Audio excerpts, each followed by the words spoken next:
He has criticized Canada's trade policies as unfair and dismissed its dairy policy as a disgrace.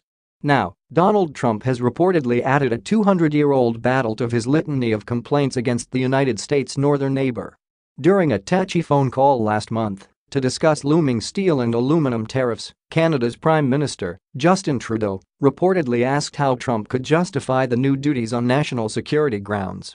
In reply, Trump asked, according to CNN, "Didn't you guys burn down the White House?" The White House did not respond to a request for comment, and a Canadian official declined to comment on the record.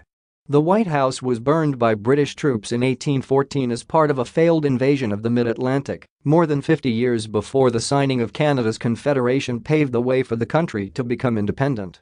Although the British successfully took Washington and burned much of the city, they failed in their major goal of taking Baltimore when their forces were rebuffed at the Battle of Fort McHenry. Canada was a major battleground during the conflict, known as the War of 1812, which played a The conflict was provoked by a decade of British provocations against the U.S., including impressing American sailors, imposing restrictions on American trade and providing support for Native American attacks on frontier settlements. Trump's comments come at a time of increased tensions between the U.S. and Canada after the U.S. president unilaterally imposed increased tariffs without congressional approval, citing national security needs.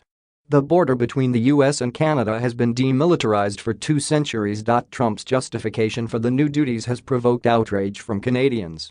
Trudeau said in an interview with NBC on Sunday, "One of the things that I have to admit I'm having a lot of trouble getting around is the idea that this entire thing is coming about because the president and the administration have decided that Canada and Canadian steel and aluminum is a national security threat to the United States."